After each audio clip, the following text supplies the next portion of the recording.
Deer students, আমি Shubhashis Bhattacharya, Calcutta University BCom semester 4। তোমরা যারা সিসিএফ সিস্টেমে পড়ছো, তোমাদের আমি ফিনান্সিয়াল অ্যাকাউন্টিং সাবজেক্ট করাচ্ছি। আর চ্যাপ্টার যেটা করাচ্ছি সেটা হলো কনসাইনমেন্ট অ্যাকাউন্ট। একদম এন্ড লেভেলের আমি অঙ্ক করাচ্ছি, মানে স্পেশাল কমিশন দিয়ে।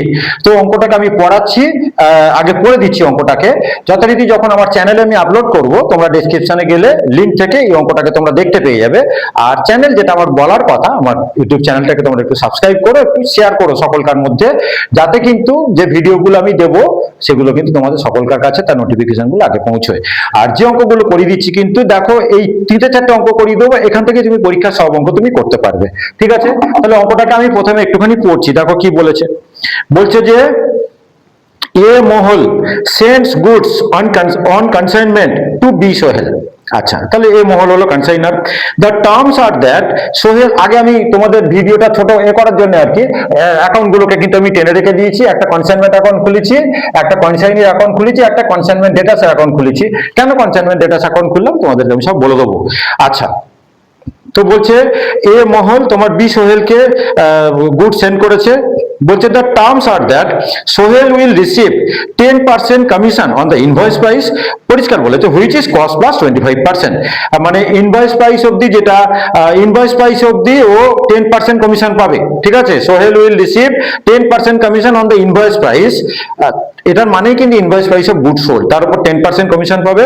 আর ইনভয়েস প্রাইসটা কিভাবে হয়, সেটা কিভাবে রিচ করবে সেটাও বলে দিয়েছে, which is cost plus 25% and 20% of any price realized above the invoice price. Invoice প্রাইসের থেকে যেটা বেশি দামে সেল করবে সেটার উপর হচ্ছে কি তোমার 20% কমিশন পাবে। Sohel will meet his expenses himself. এই জায়গাটা আমাদের নতুন, মানে কনসাইন এতদিন কি হয় না, কনসাইনি যে খরচাটা করে সেটা কিন্তু রিইম্বার্স হয়ে যায়, মানে কনসাইনারের থেকে টাকাটাকে কিন্তু ও যখন আবার রেমিট করে কনসাইনারকে, তখন কিন্তু কেটে নেয়। কিন্তু এখানে পরিষ্কার বলে দিয়েছে কিন্তু Sohel will meet his expenses himself.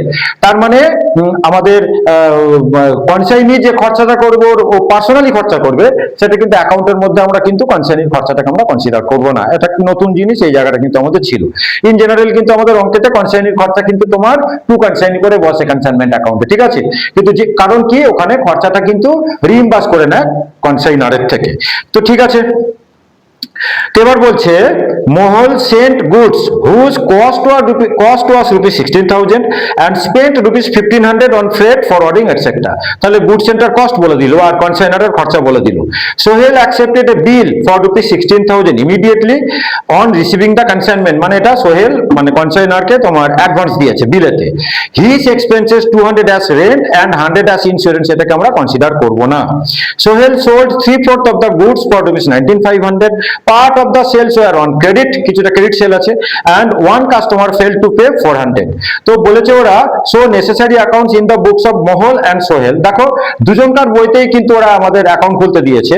তো কনসাইনারের বইতে বুকেতে যে অ্যাকাউন্টগুলো আমাদের জেনারেলি হয় সেগুলো কি কি হয় না, consignment account, goods and consignment account, consignee account আমরা খুলি, তারপর হচ্ছে কি তোমার অ্যাবনর্মাল লস হলে একটা অ্যাবনর্মাল লসের অ্যাকাউন্ট খুলি, তোমার কনসাইনমেন্ট স্টকের অ্যাকাউন্ট খুলি।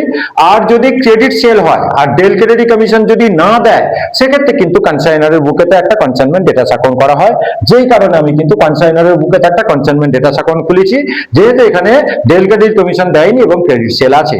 কিন্তু ডেল ক্রেডিট কমিশন দিয়ে দেয় যদি, আর যদি ক্রেডিট সেল হয়, সেক্ষেত্রে কিন্তু এই কনসাইনমেন্ট ডেটাস অ্যাকাউন্ট আমাদের কনসাইনির বুকেতে হবে, কনসাইনির বুকেতে হবে। তার মানে ক্রেডিট সেল হলে কিন্তু কনসাইনমেন্ট ডেটাস বলে একটা অ্যাকাউন্ট খুলতে হয়, সেটা যে কোনো একজনের বইতে হবে। ডেল ক্রেডিট না দিলে কনসাইনারের বুকেতে, আর ডেল ক্রেডিট দিলে কনসাইনির বুকেতে। ঠিক আছে, আচ্ছা, তো এই তো আমাদের অঙ্ক হলো। আর কাস্টমার হচ্ছে কি ব্যাড ডেট, মানে কাস্টমার 400 টাকা দিতে ফেল করেছে মানে ব্যাড ডেট। যদি ডেল ক্রেডিট কমিশন দিত তাহলে কিন্তু আমরা ব্যাড ডেটটাকে ইগনোর করতাম, কিন্তু যেহেতু এখানে ডেল ক্রেডিট কমিশন দেয়নি, কনসাইনারের বুকেতে কিন্তু ব্যাড ডেটটা এন্ট্রি করতে লাগবে। তাহলে আমরা প্রথমে করি যে to good sent on consignment, খুব তাড়াতাড়ি হয়ে যাবে কিন্তু ভিভিআই অঙ্ক একদম। To good sent on consignment, তাহলে আমাদের ইনভয়েস প্রাইসটাকে কিন্তু বার করে নিতে হবে, কারণ গুড সেন্টার কিন্তু কস্ট বলে দিয়েছে। ঠিক আছে, তাহলে এইখানটা আমি ওয়ার্কিংস করে দিচ্ছি। ওয়ার্কিংস নাম্বার 1, ওয়ার্কিংস নাম্বার 1-এ করছি যে তোমার load on good sent, load on goods and, এই লোড তো আমি আগে তোমাদের ভালো করে শিখিয়ে দিয়েছি, অত আর ডিটেলসে কি আমার শেখাতে লাগবে না। তো প্রফিটটাও বলে দিয়েছে কস্টের উপরে, আর মানে গুডস এন্ডটা আমাদের কস্ট প্রাইসে বলে দেওয়া আছে। তাহলে ডিরেক্ট আমরা 16,000 টাকার তোমার হচ্ছে কি 25% করবো, 25% কস্টের উপর বলে দিয়েছে, আর গুডস এন্ডটা আমাদের কস্টে দেওয়া আছে। ঠিক আছে, তাহলে 16,000 ইন্টু তোমার হচ্ছে কি 25%, তার মানে হলো আমাদের 4,000 টাকা। তাহলে আমরা লিখবো যে invoice price of goods and, invoice price of goods and, invoice price of goods and, তাহলে প্রফিটটাকে আমরা যোগ করে দেবো, তাই তো, লোডটাকে কস্টের সঙ্গে 16,000 প্লাস 4,000, তার মানে আমাদের হলো 20,000 টাকা। তাহলে গুডস এন্ড আমরা লিখলাম 20,000 টাকা, good to goods and on consignment, আর এদিকে লিখবো by goods and on consignment মানে লোডটা, by goods and on consignment, by goods and on consignment account তোমার হলো 4,000 টাকা।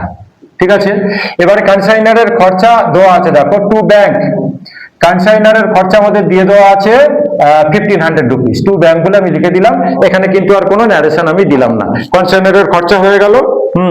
এবার কি বলছে, সোহেলের খরচা তো আমরা নেব না, তো এবার বলছে যে সোহেল অ্যাকসেপ্টেড 16,000 টাকার একটা বিল অ্যাকসেপ্ট করেছিল, তো বলেছিলাম কি এটা হলো আমাদের অ্যাডভান্স, অ্যাডভান্স সবসময় কনসাইনমেন্ট কনসাইনি অ্যাকাউন্টে আসবে, যদি ক্যাশে বা ড্রাফটে দেয় তাহলে সেক্ষেত্রে বাই ব্যাংক বলে বসে, আর যদি তোমার হচ্ছে কি বিলে দেয় সেক্ষেত্রে মানে বাই বিআর বলে বসবে। তাহলে এখানে আমরা লিখি by bills receivable, by bills receivable. ঠিক আছে, কত টাকা আছে আমাদের, কত টাকা দিয়েছে মানে অ্যাডভান্স কত টাকা করেছে, 16,000 টাকা, ব্র্যাকেটে লিখলাম যে অ্যাডভান্স, ব্র্যাকেটে লিখে দিলাম অ্যাডভান্স। এবার আমাদের কি বলছে দেখো, এবার বলছে যে হিজ এক্সপেন্সেস মানে কনসাইনির খরচা তো আমরা কনসিডার করবো না, প্রথমেই বলে দিয়েছিলাম যে যেহেতু কনসাইনিকে নিজে খরচা বিয়ার করতে লাগবে। Sohel sold 3/4 of the goods 19,500, তাহলে সেল আমরা দেখাই কনসাইনমেন্ট অ্যাকাউন্টে, যেহেতু ক্রেডিটে সেল হয়েছে তাহলে লিখবো by consignment debtors, by consignment debtors account, কত আছে 19,500 টাকা, তাহলে বাই কনসাইনমেন্ট ডেটাস হলো আমাদের 19,500 টাকা। এবার আমাদের ব্যাড ডেট হয়েছে আবার একটা 500 টাকা, তাহলে এদিকে লিখি টু কনসাইনমেন্ট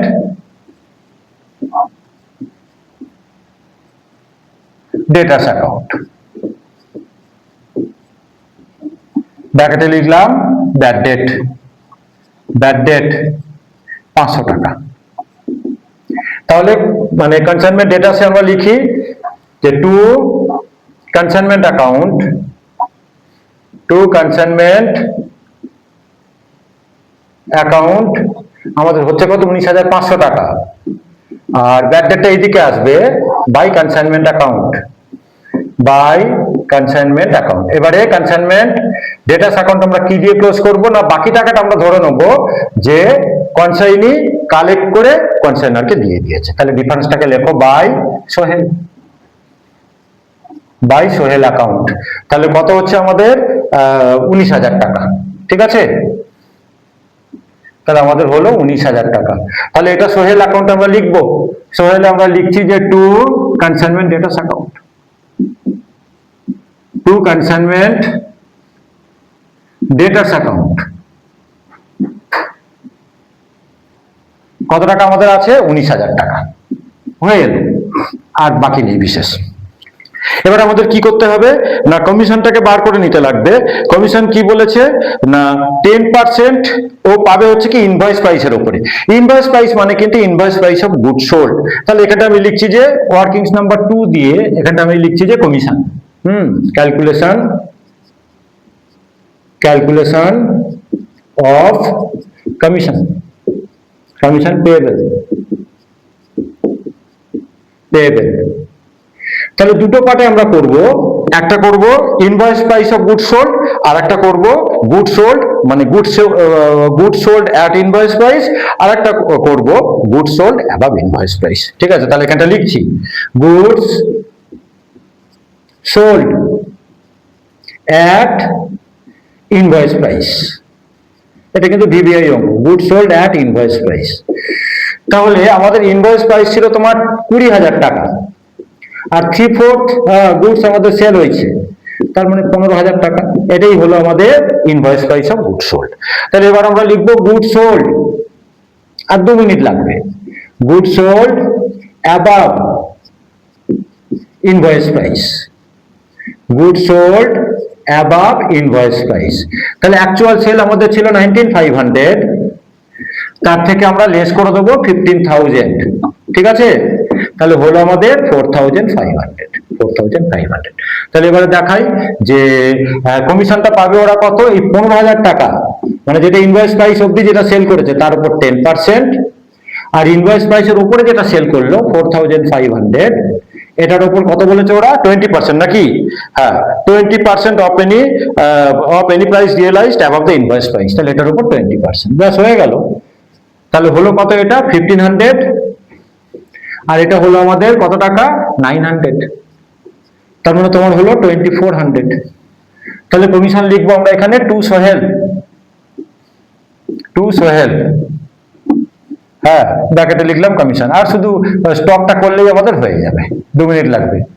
কমিশন কত হলো আমাদের 2400, এটা আবার সোহেল অ্যাকাউন্টে পোস্টিং করব। তাহলে সোহেলে আমরা লিখবো by consignment account, by consignment account, ঠিক আছে? বাই কনসাইনমেন্ট অ্যাকাউন্ট আমরা কত নেব, তোমার হচ্ছে কি 2,400 টাকা, 2,400 টাকা, ঠিক আছে? তাহলে কমিশন বেরোলো আমাদের 2,400 রুপিস। আর এখান থেকে আমাদের সেল ছিল কত, আমাদের সেল ছিল 19,500, আর ওই ব্যাড ডেটটা 400 টাকা ছিল, এটা আমাদের একটু ভুল হয়েছে, ব্যাড ডেটটা কিন্তু আমাদের 400 টাকা, ঠিক আছে? এটা 400 রুপিস, তাহলে ব্যাড ডেটটাকে 400 করো। এইবারে ব্যাড ডেটটা 400, মানে তাহলে এটা হবে আমাদের 19,100, এইটা আমাদের হবে 19,100, ঠিক আছে? তাহলে এবারে আমরা কনসাইন অ্যাকাউন্টটাকে ক্লোজ করে দিই, তারপর আমরা মানে কনসাইনমেন্ট স্টকটাকে করছি। তাহলে কনসাইন অ্যাকাউন্টটাকে ক্লোজ করে দিই, 19,100, এখান থেকে লেস করলে কত হয়, 18,400, মানে 700। তাহলে এটাকে আমরা, টাকা দিয়েছি কি দেয়নি কিছু বলেনি, তাহলে আমরা লিখবো কিন্তু by balance sheet, by balance. যদি টাকা দিত তাহলে আমরা বাই ব্যাংক বা বাই বিলস রিসিভেবল বলে লিখতাম, ঠিক আছে? এটা হলো ফাইনাল অ্যামাউন্ট ডিউ। এবার শুধু আমি ওই ক্লোজিং স্টকটা করিয়ে দেবো, final amount due, balance sheet বলে লিখলাম। এবার আমরা লিখবো ভ্যালুয়েশন অফ আনসোল্ড স্টক, এইখানটা হয়ে যাবে, 1 মিনিট লাগবে। এটা 3 নাম্বার, এটা আমাদের 2 নাম্বার। তো valuation of unsold stock, valuation of unsold stock. দেখো 3/4 মাল সেল হয়েছে, মানে 1/4 মাল আমাদের স্টকে আছে। তাহলে ইনভয়েস প্রাইসের উপরে করব, তার মানে 20,000 ইন্টু 1/4 প্লাস কনসাইনির খরচা তো নেওয়ার কোনো প্রশ্নই আসে না, কনসাইনির খরচা তো নিজে বিয়ার করবে, শুধু কনসাইনারের এক্সপেন্সেস ছিল আমাদের 1500। তাহলে এটা আমরা প্রপোর্শনেট করব, প্লাস 1500 ইন্টু 1/4, তখন আমাদের এখানে হলো কত, মানে 5,000, আর এটা 1500 এর 1/4 মানে কত হয়, 375, তার মানে 5375 হয়ে গেল আমাদের। তাহলে লিখে দিই বাই কনসাইনমেন্ট স্টক অ্যাকাউন্ট, এবার লোড হবে আবার, বাই কনসাইনমেন্ট স্টক অ্যাকাউন্ট কত হলো 5375, আর ডেবিট সাইডে আমরা লোডটাকে লিখবো to stock reserve, to stock reserve. তাহলে দেখো আমাদের টোটাল লোড ছিল 4,000, 1/4 আমাদের স্টকে আছে, তাহলে 4,000 ইন্টু 1/4, ব্যাস। এবার আমরা অ্যাড্রেস গুলো করবো, তার মানে হলো 1,000, ঠিক আছে? আচ্ছা, তাহলে অ্যাড্রেস গুলো করি, ওগুলো তো হয়ে গেছে। ক্রেডিট সাইড একটু টোটাল কর কত হয় দেখতো, 4,090 মানে 23,500, 28,875, 28,875, একটু ব্যালেন্সটা কর, 28,875। আমরা এখানে লিখলাম to profit on consignment, to profit on consignment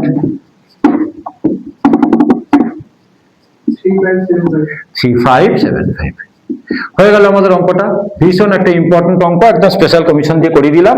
আর বলে দিলাম কিন্তু এই অঙ্ক তোমাদের কিন্তু পরীক্ষাতে আসবে, ঠিক এরকম হুবহু দেখবে এরকম অঙ্ক কিন্তু পরীক্ষায় তুলে দিয়েছে স্পেশাল কমিশন দিয়ে, ঠিক আছে। আর একটা অঙ্ক আমি স্পেশাল কমিশন দিয়ে করে দেবো, ধরে রাখো এরকম অঙ্কই তোমাদের কিন্তু পরীক্ষায় দেবে। তাহলে আমার চ্যানেল সাবস্ক্রাইব করো একটু, যেটা আমার বলার, আর রেগুলার আমার ভিডিওগুলোকে তোমরা ফলো করো। Thank you.